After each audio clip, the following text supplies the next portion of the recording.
We gotta get going. See here. Yes, sure. Well, that's sad to hear. Okay, is there anybody signed up? I had a whole bunch of stuff in here. I can't see it, but I talked to Farhad. I guess I will. We're gonna go ahead and start the meeting.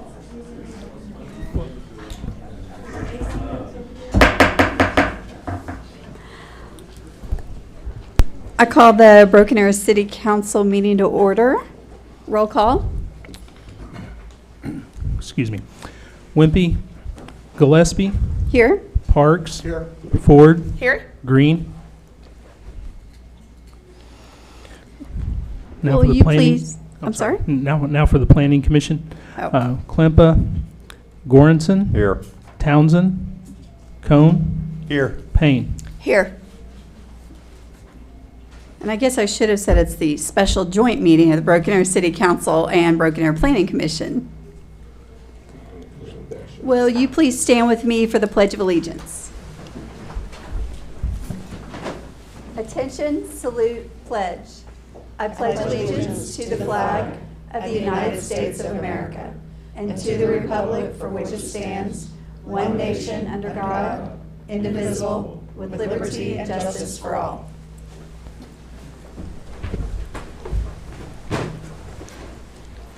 All right, we're on to number 4, which is general council business. 24-433, review and discussion of the preliminary draft and findings of the Broken Arrow Housing and Demographic Study prepared by Points Consulting. Thank you. Everyone, is the mic working? All right. AV folks, are we good here? All right, sounds good. Well, thanks for having me. I'm Brian Points, president of Points Consulting. I've spoken to all of you at some point before, and we're here to talk about the final draft version of this report that we've put together. And you have in front of you the slides that I'm about to present. A few adjustments here and there that I just made over the past couple of hours, but nothing major. Also keep in mind we have a draft report that's about 200 pages.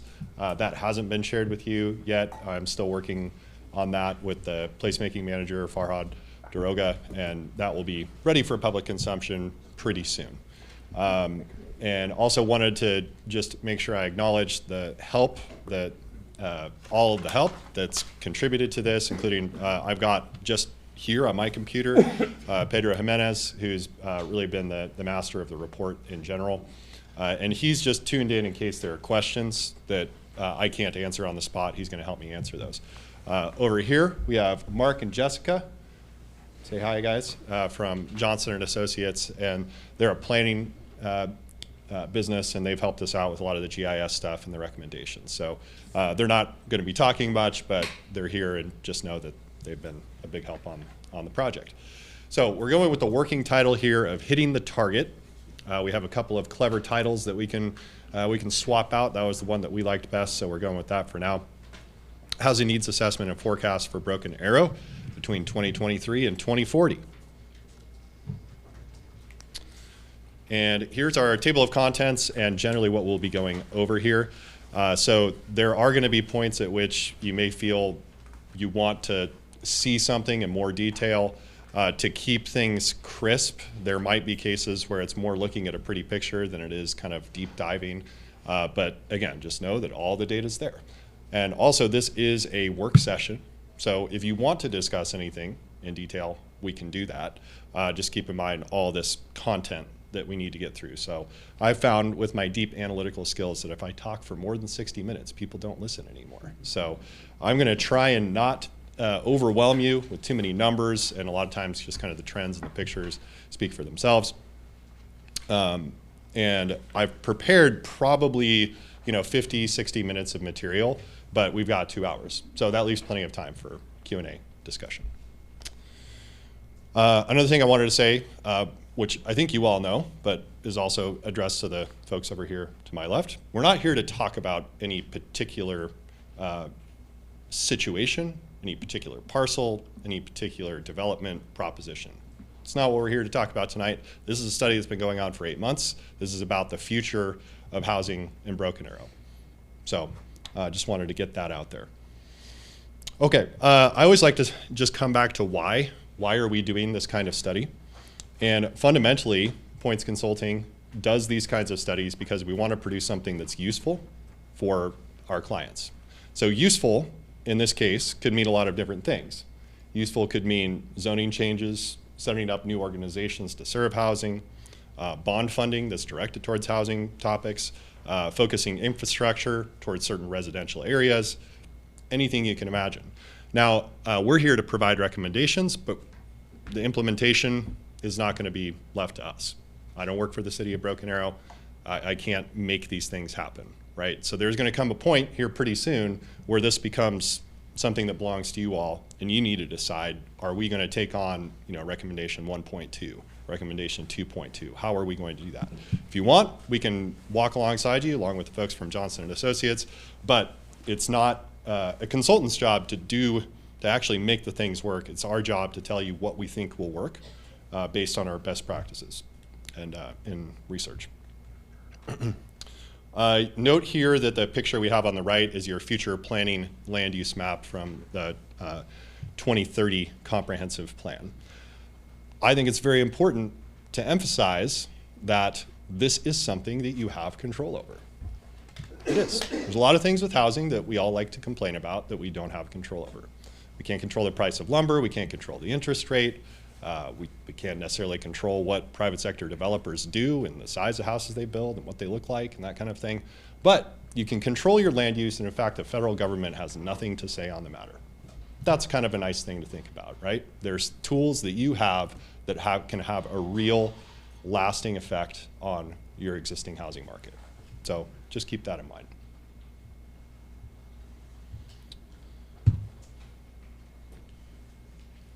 I'm kind of jumping between this and this because I have notes on this version that I need to be looking at. So we started this project in May of last year. We sent a comprehensive report in February. We've had a few iterations since then. We're hoping to adoption, obviously, is the goal, so that the city can actually use this information sometime in spring or summer. We're going to do a designed draft, so that the internal draft that we have right now is kind of worked through Microsoft Office, but we like to produce something that's nicer looking because it's easier for you all and for the general public to consume. And as we've worked through this process, we have had oversight and we've had interaction with community members. So in addition to Farhad, we've had a 13-person steering committee that's included folks from the schools, the fire and EMS, city, private sector developers, a few other important folks. First, starting with some executive summary points. One of the most important things, I've been talking about this for a few months now, rising demand is going to lead to increased prices. So you will have price competition. You have an abundance of land, as that map shows, all that land heading out to the east, and that's a huge advantage. It's not encumbered by significant steep slopes or floodplains or anything like that. So you have some advantages that a lot of other places don't, which is great. And it is going to help your housing costs from getting too out of control, right? So situations like you see in California, Colorado, Idaho, places like that. A lot of that is because kind of supply constraints. You just can't build in a lot of places. You don't have that situation.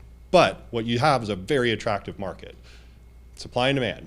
What happens in attractive markets? People go there and the prices get more competitive. So I hope to show you in this presentation why that is a good theory and why that's a kind of both a positive and a negative, right? So you've got an affordable market now, but that's also going to lead to more interest and eventually increasing costs. The things the community cares about most, from what we heard, roads and infrastructure, keeping up with the growth. We've had a lot of that. It's tough to keep up with that. People complain about it.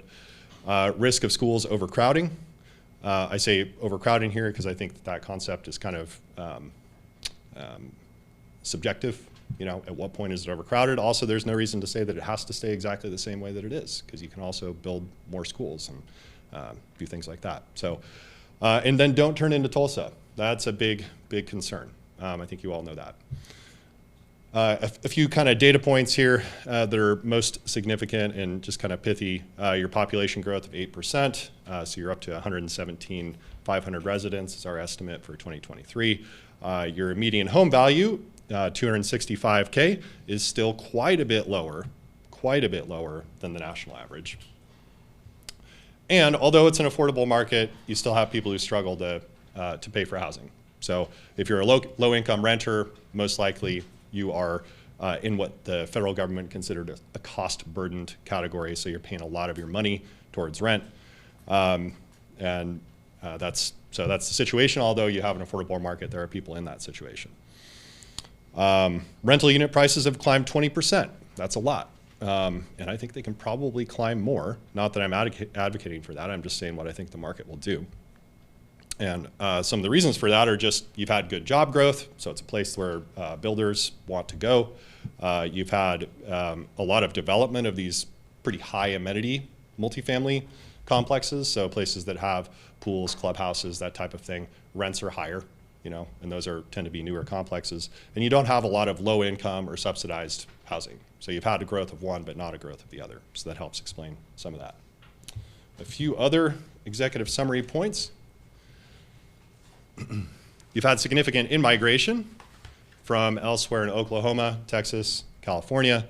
We're projecting population growth of 400,000 residents over the next 20 years. That's 1.4% per year for those who are counting.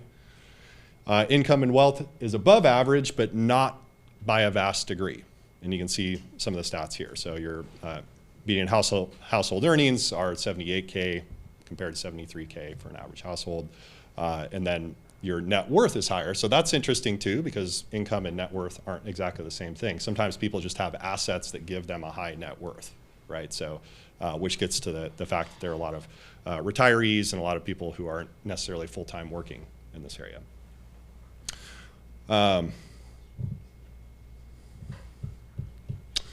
On this last point, rather than showing like 8 slides, I tried to just boil this down into one small snippet here, which is to say that Broken Arrow is known as a place that strongly believes in single-family housing and strongly believes in owner-occupied housing.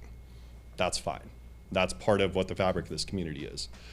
But that's also something that you may need to look at adjusting some of the policy to allow these other housing types to come in. And we'll get to more details on that. Now, when we get to that topic, I think the default assumption is the community hates all forms of density. That's not what our survey indicated. Okay, so we had over 4,000 people take this survey, statistically significant. And when we asked them, this is, again, boiling down a lot of different stuff, so the weeds are a little more complicated. But if you look at predominantly single-family districts, we said, how comfortable would you be with X housing type in these predominantly single-family districts? And these are the percentages we came up with. So although people are not super comfortable with condos and they're not super comfortable with apartments, not surprising, only 14% of people say they want to see apartment complexes in single family areas. Okay, that's probably not a suitable land use, so that's fine. But notice when you get into some of these middle density categories that you just don't have a lot of right now. Townhomes, duplexes, triplexes, cottage neighborhoods, accessory dwelling units. More and more comfort level with those, right? So it's not necessarily a matter of high density multifamily apartment complexes and low density single family housing. It's a matter of getting some of this, what you call middle density or missing middle housing into your housing mix. As I drive around, I see some of this stuff coming in, but I think a lot more of it could come in. And I think that this shows that a lot of the community members are okay with that as long as that's done in the suitable location that's not going to significantly harm the community's character. Also pointed out on that front that Broken Arrow has a history of proactive zoning leading to positive change. So if you look at things like the Rose District, which I believe was 25 years ago, something like that. There's probably some resistance to it at the time, but now it's a really great place that I think almost universally people are happy about. So you have an opportunity to do that kind of playing again, as you have started to do with places like New Orleans Square, the forthcoming Innovation District. These are opportunities to say, this this area can look a certain way if we design code and design incentives for developers to take it in that direction, okay? So you don't need to make every district in the city a multifamily district. That's not, that wouldn't make sense for this community. But what you'll see as the city continues to grow, that these commercial corridors kind of spread out. If you go along Washington, if you go along Kenosha, right? Well, people are okay with these denser forms of housing being closer to those commercial and those retail areas. That's what the survey is telling us. So as that spreads out, it does also open up more areas for you to accommodate that type of housing. Something to think about. Okay, conceptually, the housing ladder, I think I showed this at the city council meeting recently. There's two types of housing situations that you can have in the United States. I need to go down, thank you. The one on the left is what we call a functional ladder, and the one on the right is a broken ladder. So if you don't have any of those middle density types, if you don't have any types of apartments, you're gonna see certain consequences for your community. Okay, so I think that we tend to think, well, that's a housing problem, but it's not just a housing problem, it's also a community problem, it's an economic development problem. So you could have situations like outmigration, right? People leave because they can't afford housing. You could have brain drain. People leave because they can't find housing when they're young and have less money and can't afford, a very large $500,000 house. Maybe they come back, maybe they don't. Oftentimes they don't. Abundance of traffic, okay, how did we get there? Well, imagine that you don't have the housing to serve all of the service workers that exist in your community. They have to come in there from somewhere, which means they're gonna choke up your traffic corridors, especially at certain times of day, because they have to get there and then they have to go home, all right? So it leads to more traffic, lack of identity. So if you end up at the point, and I have seen communities end up at this point, where the people who are there, during the daytime, doing the jobs are completely different than the people who are there at the nighttime, going to sleep, doing the evening activities, all that kind of stuff. You don't have much of a community. If those people aren't going to church together, if they're not neighbors, if they're not doing things together as a community, you start to have these weird kind of lack of identity issues. You could also have difficulty attracting services and amenities. Where I come from in Idaho, this often is reflected in things like Target and Trader Joe's, right? Everybody always wants a Target and they always want a Trader Joe's. It's like, well, you need a certain number of housing units within a certain geographic area if they're going to do that. That's the way they think of it. They're not that flexible about it, right? So part of the reason that you've seen this increase in the amenities that you do have and continue to attract is because you have enough wealth and you have enough housing units. But you can stagnate that if you don't provide housing diversity. And eventually you could have economic stagnation, right? You could just, if all this stuff gets really, really bad, then it gets turned around in a situation where it's just, you've got housing units that people can't afford, and eventually those people die off and the community starts collapsing. I'm not saying that's gonna happen, and I'm not even using that as a threat. I'm just saying it's the worst case scenario. So what does that mean? Right? That doesn't mean that you need to have 50% of your housing stock towards multifamily. Not at all. It just means that there's a ditch on both sides of the road, and I want you all to be aware of that, and that you need to have some form of balance and some form of diversity in your housing stock. Okay, next we're going to get into the population and housing forecast data.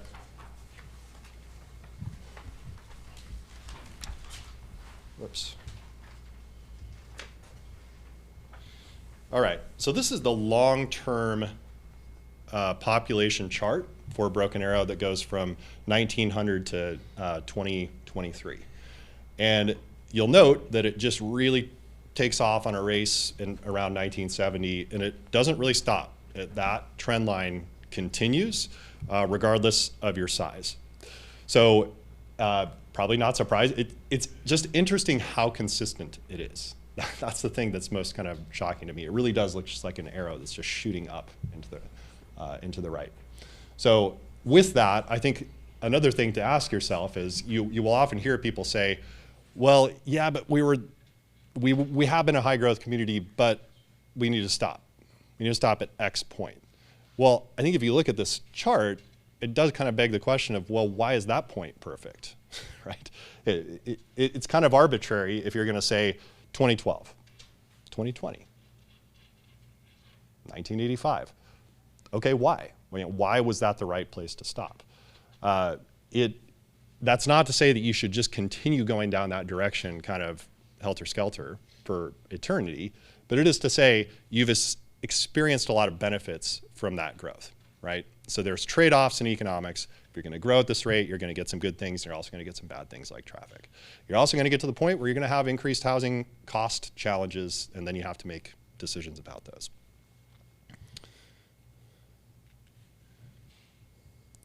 Next chart is historical population change. This one is probably just kind of take a quick look at kind of chart, because you can see where that's coming from, which is mostly due to in-migration, not necessarily due to more people being born. We can't get this one for the city, unfortunately, so we're showing it for both Tulsa and for Wagner County. And based on that, we built out a population growth model. We've talked about this 400,000 residents. More of that population is probably going to shift to Wagner County over time, and you can see the more recent historic change that justifies this. So that the trend line on the right is just showing, where it becomes dotted. That's where it becomes, these things have not happened yet. This is what we think is going to happen. We use a cohort component population growth model for those that are interested. We basically look at how people age out, when do they stop reproducing, how much in-migration you have, and that kind of thing.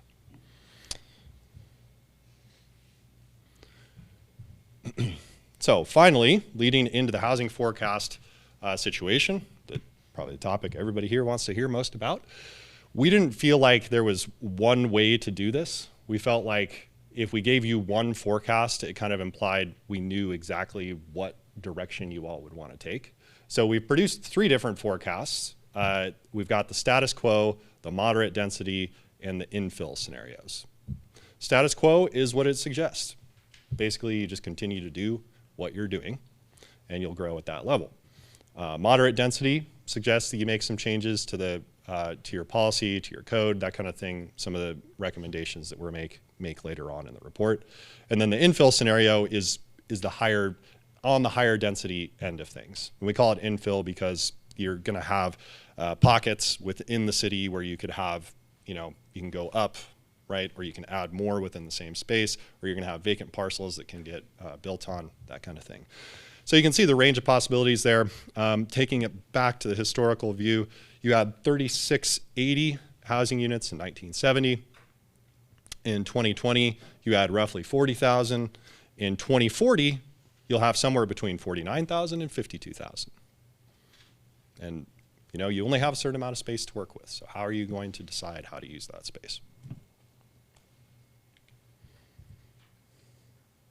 And here's the numbers in more detail.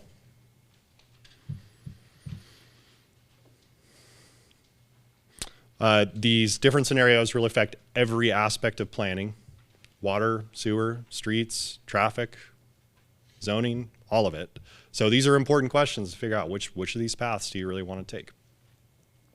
In all the cases, again, single family remains the predominant type of housing and is always leading in terms of the number of new units. What we don't show here, because it's not a housing typology per se, is low income or subsidized, but we do talk about that in the report. So we estimate that currently you have about 1,300 low income units. Those are probably mostly housing choice vouchers, though you have a few other things as well. If you're going to keep pace with that, you'll need about 300 more of those units. If you feel like you're not doing enough as it is, you might need up to 1,200 units based on our growth forecasts and what we expect to happen with affordability in the future. All right, which leads to the topic of housing affordability. So quick caveat on this, those of you that are in the lending industry or the realty industries already know this. There are 4 C's to buying a house. That's credit, capacity, capital, and collateral. This is not a perfect model, right? We're probably accounting for 2 of those 4 things, and we're actually working on making this better. But it's still pretty good. It still does tell a pretty helpful story. And the story it tells is that you're actually, again, in pretty good shape. So really, 22% of existing residents, existing households, do not have enough monthly income to be able to buy a house. You know, inversely, 78% do. That's a really, really high number. Honestly, you look at this, and my first question is, why are more people not buying houses? It really is. So that's it's just kind of stunning. But again, markets are not stagnant. People find out stuff like that, and then you know, the prices get pushed up and supply gets soaked up. So have you guys ever heard the one about the amputated economist? Okay, so Harry Truman, not known for a lot of quips, but he had one good one. He said, "Can somebody just give me a one-armed economist? Because economists always tells me, well, on the one hand, this, and then on the other hand, that," right? Okay, well, I'm not a one-armed economist, so I've got good news and bad news for you. The good news is your market is obviously pretty affordable right now. Bad news is it's not going to stay that way, because this kind of scenario begs for people to move here and to buy houses here. Can't last forever. You'll hear me say that a lot. All right, in terms of renters, 11,000-ish renters, 40% are in this severely or cost-burdened category, or sorry, 40% are cost-burdened, right? So meaning that they pay 1/3 or higher of their income towards rent. That's a lot. Most of those are kind of in the low-income category. So there's a lot that you could read into this. We won't get into the details. So what do you do about that situation, right? So you're saying, all right, 40% of people are actually paying more for housing than is sustainable for them in the long term. Are you just going to say, we don't have a place for them, you know, no vacancy here? Or are you going to say, well, maybe that's a sign we need to take action. We need a housing authority. Well, that's up to you. Again, going back to the broken ladder hypothesis, you can only push that so far before you start having real community problems.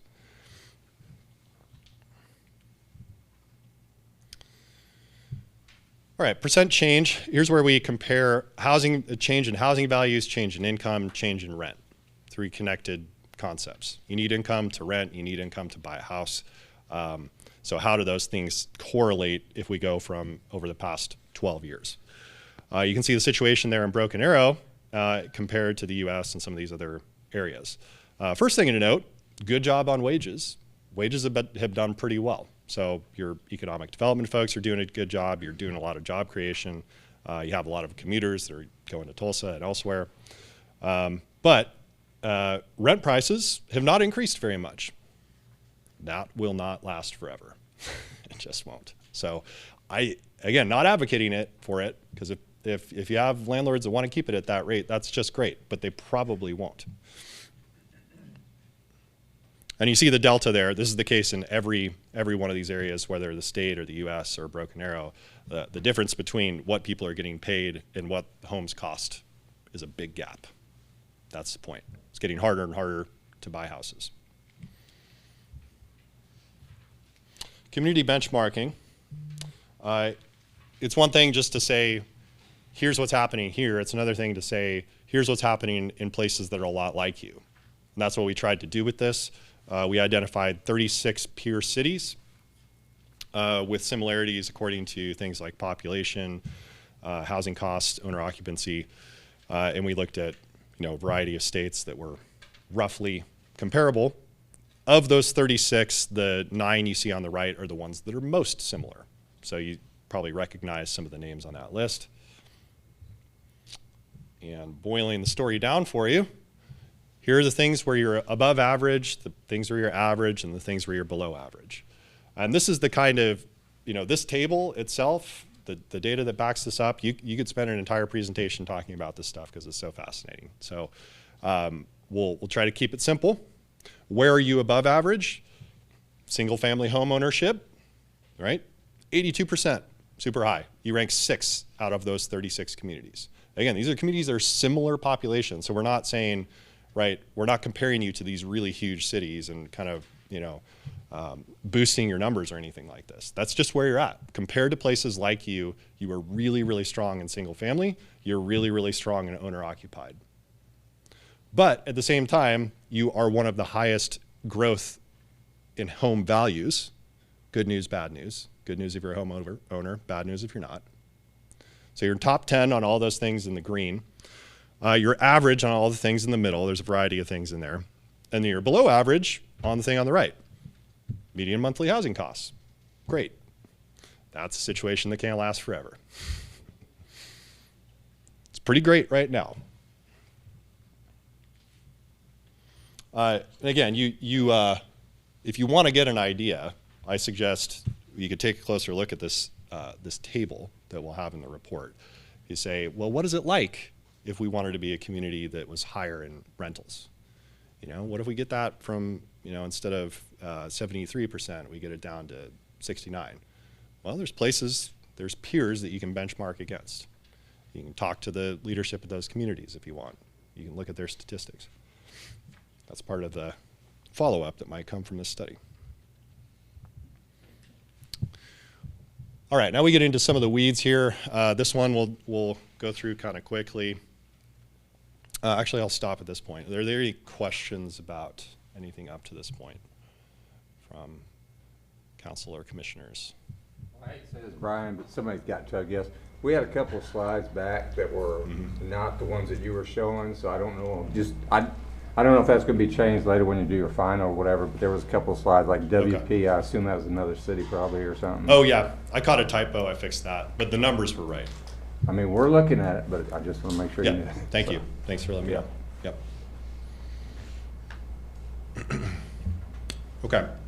Employment growth and wage growth. Wagner County is doing great. Tulsa's doing fine. You're doing better than the state and the nation on most fronts. That's the story. In terms of age and income, one important thing to note from this, Farhad has reminded me from the beginning, it's not just a housing study, it's a housing and demographics study. So some of these things probably have application for you in other areas of city management. So how are you doing in terms of age, in terms of median income? Like here's your comparisons. This one, if you're interested just in the age topic, I think might be even a little more helpful because it breaks down age into these 5-year age groups and shows you, and then we show you on the right, how are you compared to the US average on that? So what that tells us is you're average in a lot of ways, but where you have more concentration than national average is young people, 5 to 9-year-olds, middle-aged people, 40 to 44-year-olds, and older young people, 10 to 14-year-olds. And then you're lower on the very senior citizens, 85 plus, 80 plus, and the 20 to 24-year-olds. So just FYI. The school data. So we got data from the Union School District and the Broken Arrow School District, and you can see the numbers. The table on the left is pretty basic, just kind of counting heads, kind of statistics that we got. But the things that are more interesting to me are on the right, about where people are living, and then also about their density characteristics. So I've heard, you all have heard concerns about school overcrowding, housing overcrowding, in association with school overcrowding, all that whole kind of conundrum, right? Well, we looked at the data, and when we look at the Broken Arrow School District, single-family homes have an average of 1.6 students per household, whereas multifamily homes have an average of 1.38 students per household. So one thing you may say is if you're really concerned about school overcrowding, you may consider more multifamily. That's what the data say. So existing housing stock, again, not very interesting to talk about, but interesting to look at. You just see kind of the distribution of these different housing types. These are census categories. I didn't make up these categories. So you've got your single family, which is either attached or detached. And then you've got, so that would be, an attached single family could be a twin home or a duplex, something like that.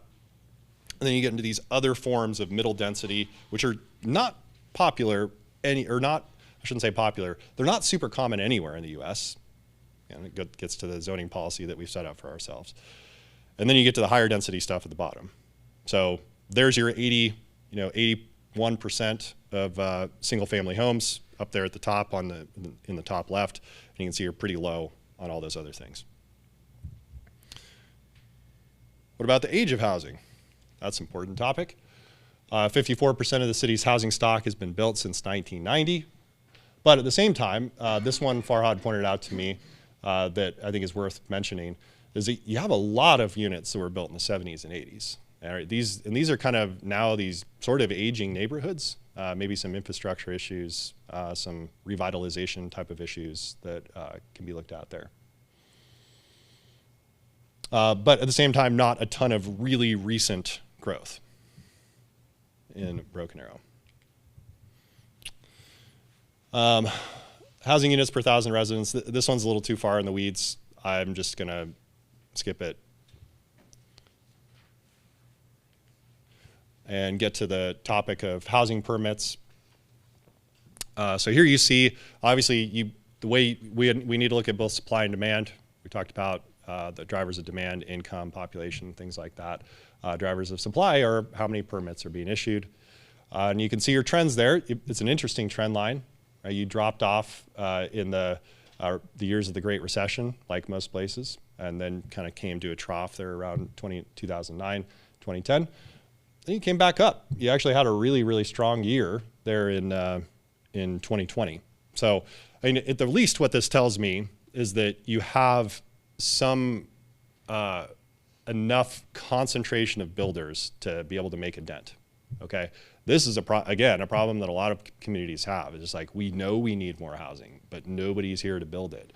Well, you're in an area where people can, builders can come from Tulsa, right? And it's an attractive market to be doing it in because we can see the economic incentives associated with that. So, although everybody everywhere needs more contractors and more builders and tradespeople and that kind of thing, you seem to be in a slightly better situation than most places. So check that box, not a huge problem. Where is it happening? Really all over, but South Broken Arrow and East Broken Arrow have the highest kind of concentration, I would say. So you're not seeing a tremendous amount of infill in that middle section there, but the area up in the, also the area up near the turnpike on the north. That's where you've seen the most permits issued over this period of years. Home value growth, it's going up, but it's below the national average. Median home value to median household income ratio. So it's a complicated thing to say, but it's a simple concept to think about. How many years of income for an average person does it take to buy a house? That's all it is, right? So you're at a 3, just below a 3. The U.S. is at a 4.3. Pretty favorable place to buy a house. Pretty favorable place to buy a house. Units sold. This is some MLS data. This is just for Tulsa County. I'd love to be able to show it to you for the city of Broken Arrow, but the data aren't cut in that particular way. So it still helps you see the situation. Units have certain periods where they sell a lot, and you can see the home sales prices are going up, up, up. Building costs, again, an important supply side factor.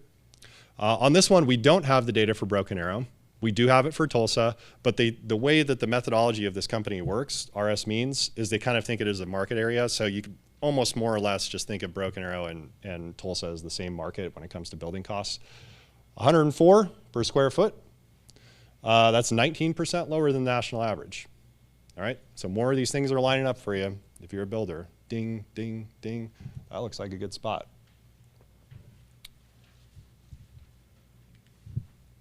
Here's your rent data that we've referred to earlier with that 20% increase. So you say it kind of stayed stagnant there for a few years, went up a little bit from 2010 to 2018, and then it really took off after that point. areas where you have existing density. So we're going to talk a little bit about density here before we get into the survey data. So this shows locations where you have group homes, multifamily, approved multifamily, attached single family or condos or senior living.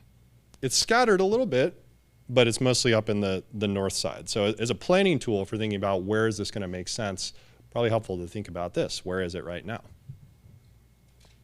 It's certainly not out in the east right now.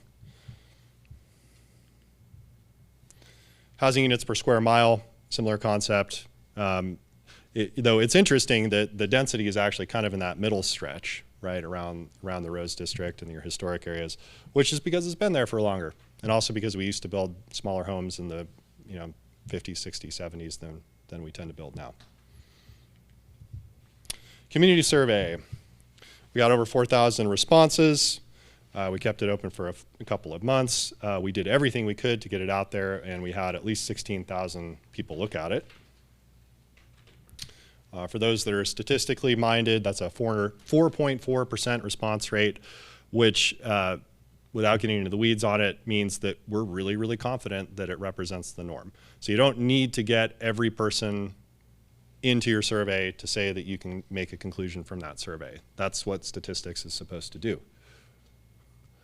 So using one question, for example, the question of, would you like to see the city of Broken Arrow's housing stock increase? And you could say yes. There's a couple different ways you could say yes, and there you could say no.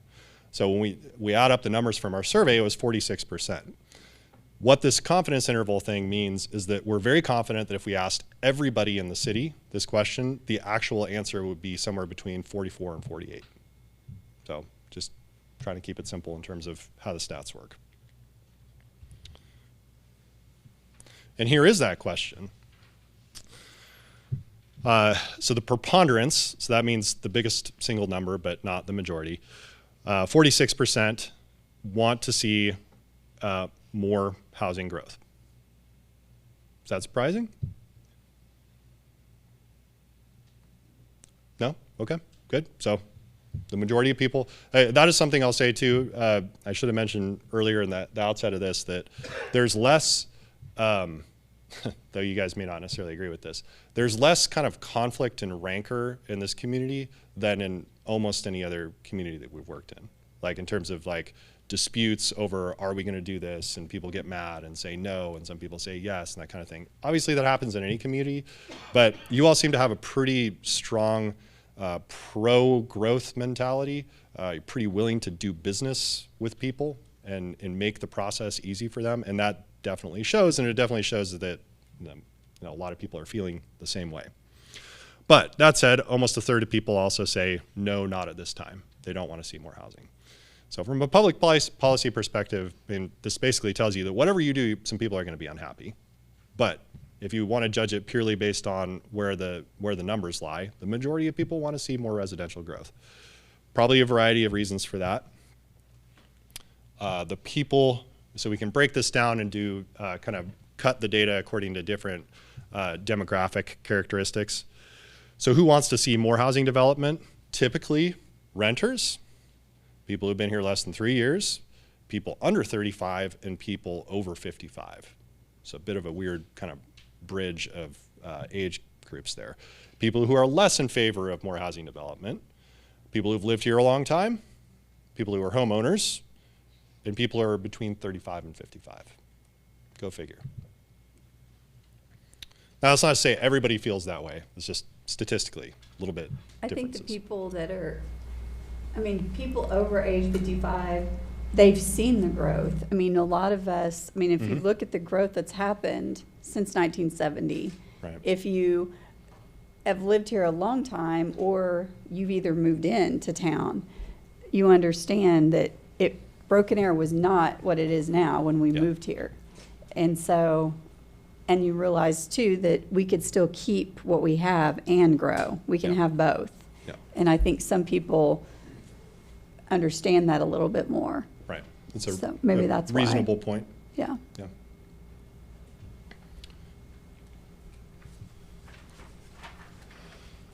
What should the city of Broken Arrow's role be in regulating the housing market? There's no real clear consensus on this question. So you can see the numbers there. And I think important to note here that I think that people generally underestimate the power of things like planning and zoning to shape stuff like this. So we see 14.5% of respondents think, yeah, you can do some different zoning stuff. They may just not really know what that can do. Obviously you guys do. That's part of your job, right?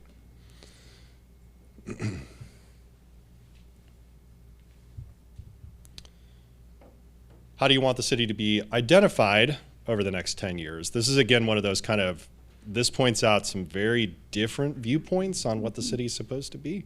So the majority of people said suburb, but you've got a few different thoughts there. And then also, we'll see this, I think, I'm just going to skip to the next one because it helps. Or no, you can see it here. Why, so people will say, well, I want it to be a suburb, but I want it to be bustling, or I want there to be things to do, right? Stuff like that. So a lot of people kind of in this middle space where it's like, well, I like it the way that it is. I don't want it to be a huge metropolis, but I want there to be a little bit of, services and amenities. It's kind of the general feel. What has kept you in Broken Arrow? So for people who have stayed there for a certain amount of time, they mentioned things like this: small town, community, home, affordability, safety, schools, proximity to family and work.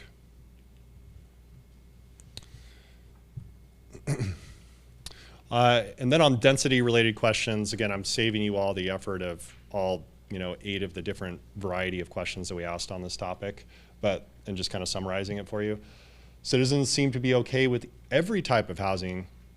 I shouldn't say that every person is fine with every type of housing. That's not what I meant to say. Citizens in general are fine with every type of housing as long as it's in an appropriate, suitable area.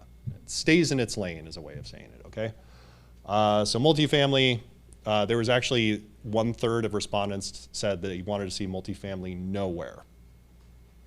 But a higher proportion is fine with multifamily in high density zones and, quote, areas just behind commercial corridors. So again, back to my point that your commercial corridors are also stretching out further and further. So in theory, there's also more areas where it would be suitable to put multifamily. The more single family that something looks, the more comfortable citizens are with it in lower density areas. So this gets to things like cottage housing, right? So that's kind of, maybe the units themselves are more tightly clustered, but there's a lot more common areas, there's courtyards, there's fire pits, that kind of thing. People seem to be okay with that. ADUs, super popular. You guys already have policies on that. I say, if anything, just say you're gonna have to protect them because they may come under fire. You may even push them a little bit further.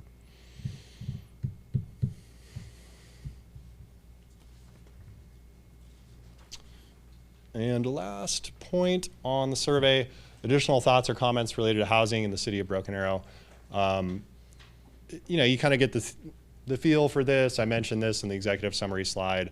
A lot of kind of concern that can we keep up with this, right? More people, more traffic, the roads need to be wider. We need, more stoplights, that kind of thing. That came up a lot. This, by the way, was us kind of categorized. We actually looked at every one of the comments and kind of put it into a bucket, right? So, or we're doing our best to honor what people actually said, but at the same time, you can't just throw 4,000 comments onto a screen, right? A lot of concern about restricting low-income unit development, but at the same time, people wanting a lot more affordability, overcrowding, too much growth, restricting high density, so on. Recommendations and implementation. So we've got 10 topics here. Some of them we have a lot more to say.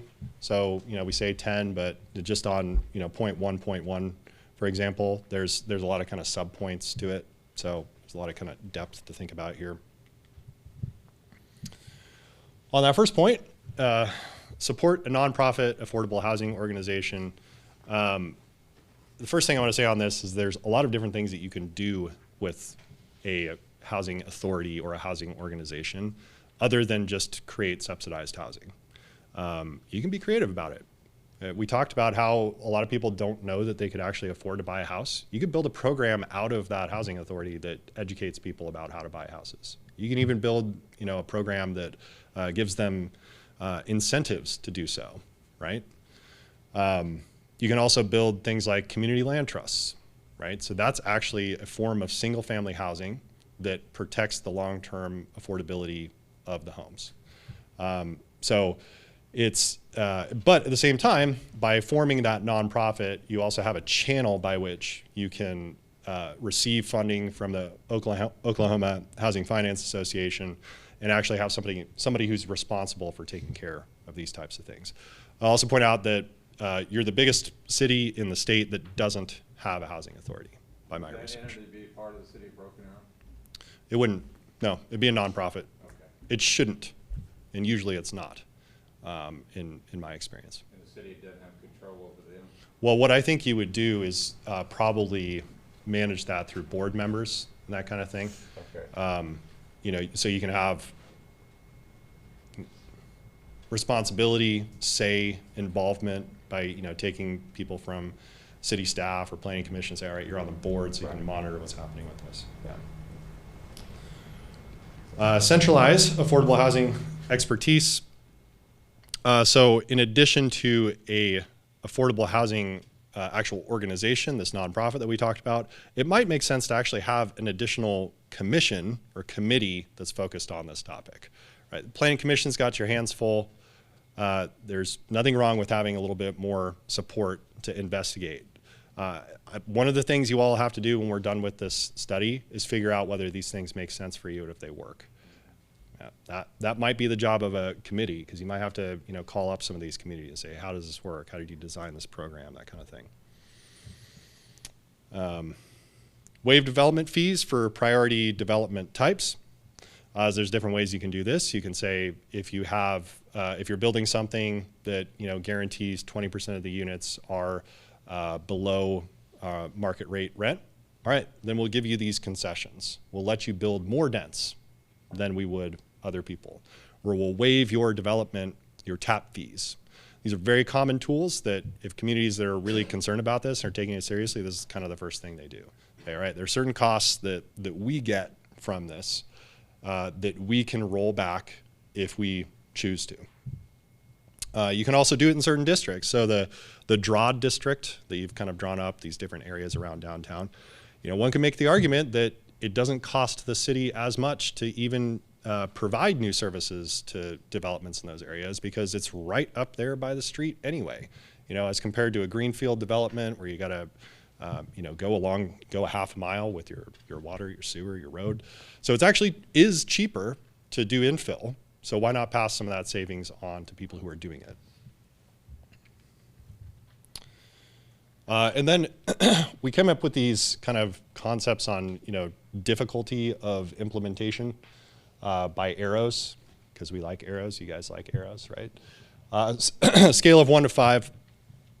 So the 4 arrows on this first one, we say 4 because I just think that there might be a level of community resistance to doing that kind of thing. And then 2 arrows for centralizing the housing expertise, and 3 arrows for waiving fees.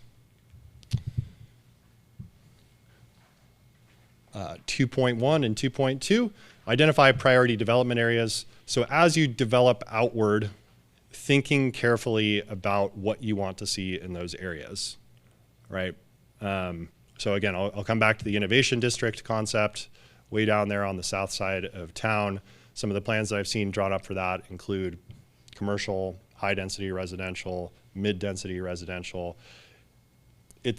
If you draw the rules for that purpose from the beginning, you're a lot less likely to get argument about it, right? And as the community kind of builds out in that direction, you can expect to see that one day that's going to get infilled. So there are certain areas, certain kind of strategic areas where I think you can really be thoughtful about that. 2.2, addition of middle density options and appropriate commercial fringe districts.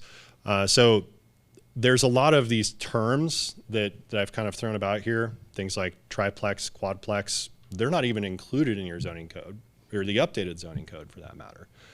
So something to be said about just introducing that type of vocabulary, right? So if you have, you know, single family, 2-family, and multifamily, you leave a big gulf there for all these middle density housing types, right? Where you as planning commissioners are going to have a hard time bucketing that if you don't even have a title for it, right? And then the community is going to think of it a certain way because, well, there's 4 units on an acre, so therefore it's multifamily. Well, only if you call it that. Housing diversity and supply, increase allowances on multifamily homes. So one thing you could do on this, or sorry, multi-unit homes. There I am messing up my own vocabulary. So in the RS district, we're not saying everywhere, but you could permit duplexes in certain places in the RS district. Some of the best practices you see on this front is corner lots. Why corner lots? Well, there's plenty of parking. There's 2 sides of parking on both sides of the street. The lots are typically bigger. Oftentimes they're double lots, right? So there's ways that you can adjust that are probably won't produce quite as much reaction. Moving away from this whole 2-family moniker and calling it multi-unit housing, I think would help on that front. 3.2, increased density allowances, allowing higher density developments, enables housing units more housing units on a given piece of land. All right, pretty simple on that front. More on density bonuses on this front too. Cluster zoning, 3.3, allowing developers to cluster homes on a portion of a property while preserving open space. So you have some kind of hints at this in your current code, but it's really not pushed into the corners as much as it could be in a way that it might be implemented more. And here's our thoughts on those. Some of these are a little bit, sorry, I should have showed that while I was talking about it. And here's our thoughts on how challenging those things might be.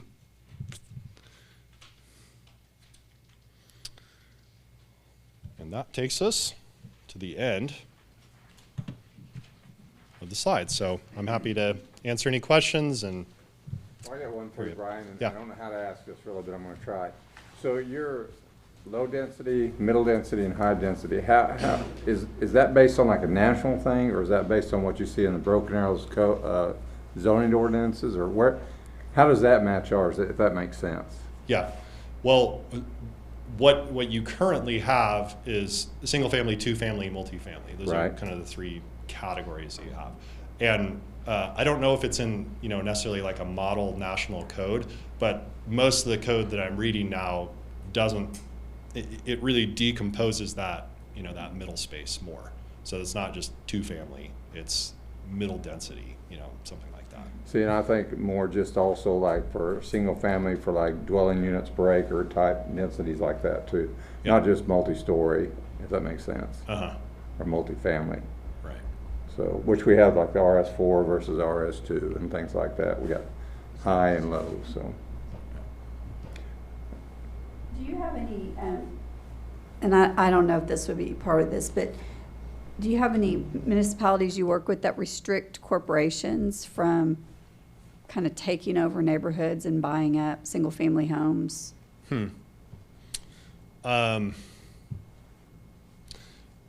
No, and I think that's legally difficult to do, but it is a problem in some places, and I think. Well, yeah, it's just legally difficult to do, but it can sometimes be a problem. So I think that's the simplest answer.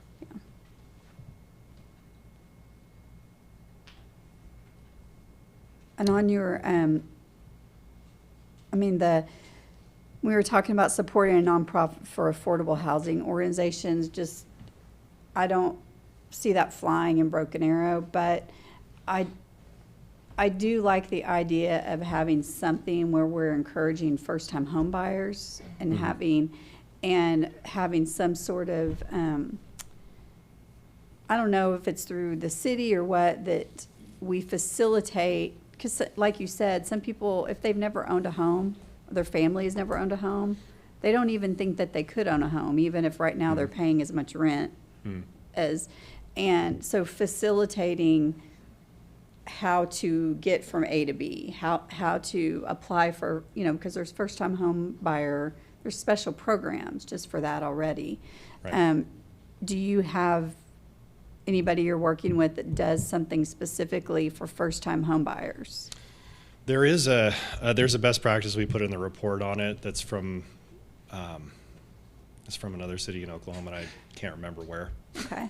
I'd love to Actually, get more information yeah, about if- that. Pedro, if you could look that up and let me know it's in that particular section.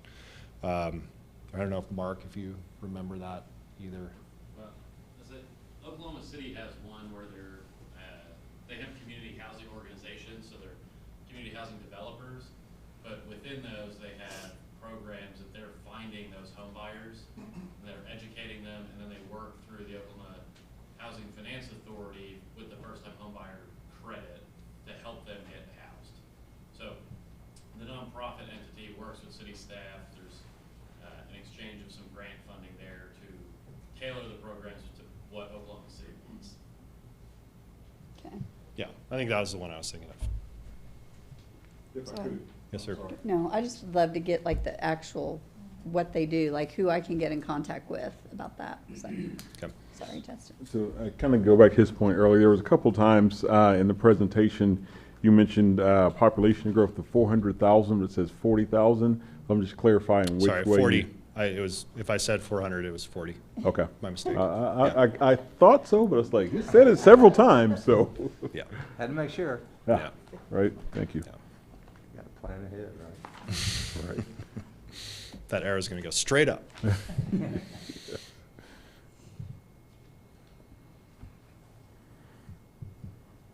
Any other questions? Okay. No? Nobody else? I don't think so. All right. All right. Are we good? Good. Okay, yes? No, I'm sorry. I do have one question. I don't know if this is something that should be asked here or whether it's something that you've studied before, but there's often a misconception or a belief that when you add apartments, your crime increases. And that's one of the reasons why a lot of people don't like that in the community. But is there anything that you've come across in your work that shows that whether you have 300 homes or you have 300 apartments, your crime rates are the same, higher, lower, anything like that, Right. that could be shared? Yeah. Okay. That's a good question. I've not specifically researched that topic. Pedro, let me know. Pedro says no, he hasn't either.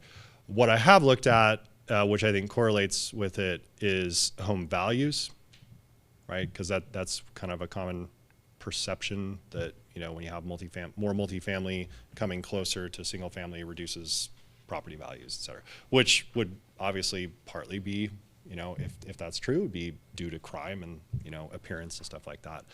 It's actually hard to prove that that's a certainty, you know, especially I think it used to be more true than it is now when you look at the way that multifamily is now built. So that's the best way I could answer the question. I don't have a great answer to it. Thank you. Yeah. Well, something to go along with that, wasn't there something we talked in our meeting about short-term rentals also? Didn't we talk about how that affected areas too, or did we? I may be Yeah, thinking- we did. I left it out of here just for the sake of time. You have a growing short-term rental market, and it's one of those things that investors are going to want to do more. You know, especially you've got this great amphitheater that's coming in, Right. That'll start to happen more often. It's not really affecting your market right now. You know, we're working in a place in Alaska where it's 8.5% of the housing stock. Like that's huge. That really starts to pull away from you know, residents, take units away from residents in favor Getting of high other in uses. Tulsa, I know that.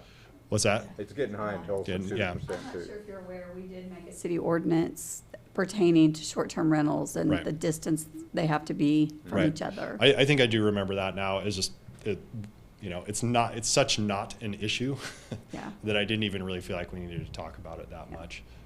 So you all have already kind of picked a path on that. That's fine. It will continue to increase in probability that people will want to do that. So enforcement will become an issue in the future. Right now, I can't. I know we calculated it, and it's far less than 1% of your housing stock. So Well, you know, if they don't upkeep it, it's not gonna rent out, so it's been a Yeah. good thing, actually.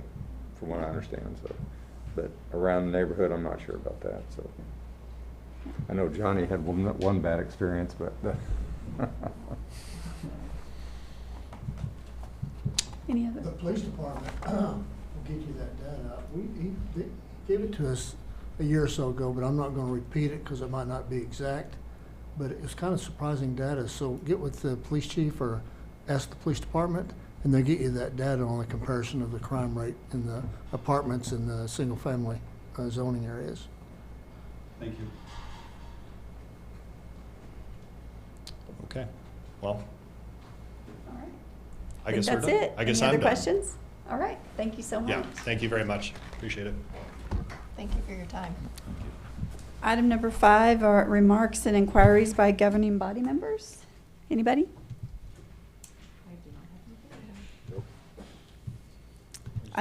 Yes. So I just think it's definitely gives some things to think about and process as we look at moving forward with some of our updates and different things. So Yeah. I think it's good that we got this completed. Yeah, I'm sure I'll go home and process this and have lots of questions. as I- It's over my head, I'll take So- it. I appreciate this greatly. This helps Yes, me too. with all the people that come before us. Yes, yeah, exactly. Item number 6, which remarks and updates by city manager, or is there assistant city manager? Kenny's here. Oh, Kenny. Here I Okay. am. Oh, there you Norm are. is. They both- I was looking for you. Either one of us have a comment. Yeah, no remarks or inquiries? No. Okay. As the city manager said, how we would filter this in or look at this, how we will address this later on. in I think the discussions. remaining steps, Counselor, are for them to take the input from this meeting that we have and some of the input from staff and finalize the report. And then when they do that, there will be one final presentation. I don't remember if it's a joint or at Planning Commission because they need to make a recommendation to the council. So it's probably 2 separate ones. And I believe the timing, if I'm not wrong, is maybe 4 to 6 weeks to finish it. Is that about right? So that's about the schedule. Okay, good. I just want everybody to know that there is a Yes, sir. conclusion coming, to this. And going back to item 4, did we need to take a vote on that to accept? No, ma'am. Okay, glad we didn't, since I figured you'd have grabbed me. No action was required. Finalized vote. Yes, well, that's true, that's true. All right, I will entertain a motion then. Motion to adjourn? We have a motion and a second?